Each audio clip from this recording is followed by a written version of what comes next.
पहला क्वेश्चन तो सर ये है कि जैसे हमने एक कोर्स के अगेंस्ट 3 या 4 CLOs डिजाइन कर दिए, क्या ये मैंडेटरी है कि एक CLO के अगेंस्ट हम एक ब्लूम टैक्सोनॉमी स्पेसिफाई करेंगे? Second part of the question is कि क्या फिर आगे एक ही PLO डिफाइन करेंगे? सो इसका नेगेटिव इम्पैक्ट जो इस फिलॉसफी का हमें आईटीयू में फॉर एग्जांपल आ रहा है वो ये है कि जब आप पूरे करिकुलम के एंड पे देखते हैं कि आपने कितने PLOs को हिट किया, तो उसमें PLO 2, 3, 4 पे तो काफी यस 1 2 3 4 5 एंड वाले तक ट्रेनिंग सारे बच जाते हैं। एग्जैक्टली बिल्कुल बात है। लेकिन ये अगर पीसी हमें उस पे स्नब करेगी या डिस्करेज करेगी कि आपने एक CLO के अगेंस्ट 2 PLO क्यों रखे हैं? हाँ ये मैं आपको बताता हूँ। अच्छा ये first of all it is not a hard and fast requirement, लेकिन इसमें एक चीज होती है कॉन्फ्लिक्ट। कॉन्फ्लिक्ट से बचने का एक तरीका है कि आप एक CLO से एक, मिसाल के तौर पे सिग्नल एंड सिस्टम्स है, सिग्नल एंड सिस्टम्स में एक CLO है, कोर्स लर्निंग आउटकम है कि students will be able to analyse the signal frequency characteristics using Fourier series. ठीक है, students will be able to, सब लोग इलेक्ट्रिकल से ही हैं जी, तो सिग्नल्स एंड सिस्टम्स में जी मैकेनिकल से, मैं आपको मैकेनिकल की भी वही सेम एग्जांपल देता हूँ। The student will be able to analyze characteristics of frequency characteristics of a signal या frequency characteristics of vibration of a material using Fourier series। ठीक है, अच्छा अब अगर क्योंकि इसमें आ रहा है वर्ड एनालाइज और इसमें सिग्नल को एनालाइज कर रहे हैं, तो ज्यादातर मेरी कोशिश होगी कि मैं इसको प्रॉब्लम एनालिसिस का PLO दे दूं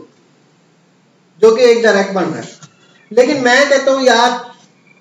कि मैंने तो एनालाइज सिग्नल को करवाना है यूजिंग मैटलैब, तो मैं इसको P5 भी साथ ही दे देता हूँ, क्योंकि जब मैं सिग्नल एनालाइज करने की असाइनमेंट दूंगा बच्चे को, तो कुछ असाइनमेंट मेरी होगी सीधा थ्योरेटिकल सिग्नल को एनालाइज कर दो, इसकी गेन और इसका फेज और इसकी जो पास बैंड स्टॉप बैंड कुछ बता दो, फोरियर सीरीज की बेस पे कुछ एनालाइज कर दो कि किस कंपोनेंट में कितनी एनर्जी है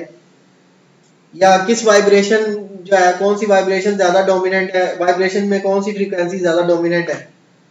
अच्छा, और दूसरा मैं कहता हूँ यार नहीं मैं लेकिन इसकी मैटलैब एग्जांपल भी दूंगा, मैटलैब बेस्ड क्वेश्चन दूंगा कि जी राइट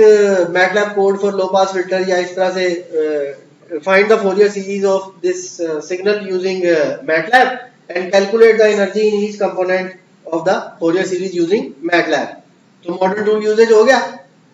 ठीक है, उसमें एनालाइज वो कर रहा है, उसी सिग्नल को कर रहा है, फोरियर सीरीज की बेस पे ही कर रहा है, और एक असाइनमेंट में वो मैटलैब यूज करके उसको एनालाइज कर रहा है, एक असाइनमेंट में वो थ्योरेटिकली पेपर के ऊपर इक्वेशंस यूज करके एनालाइज कर रहा है।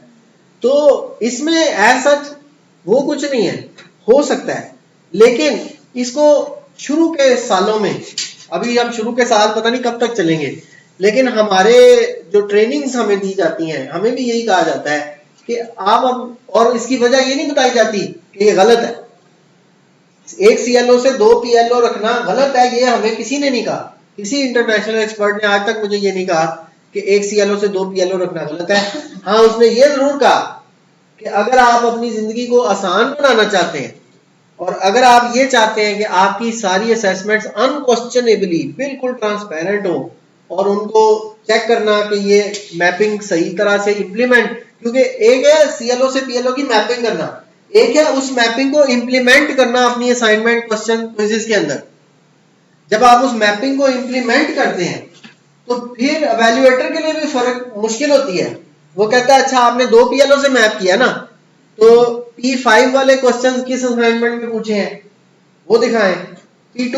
जो प्रॉब्लम एनालिसिस है उसके वाले क्वेश्चंस किस असाइनमेंट में पूछे हैं, किस एग्जाम में पूछे हैं वो दिखाएं। फिर उसने जज करना होता है कि स्टूडेंट को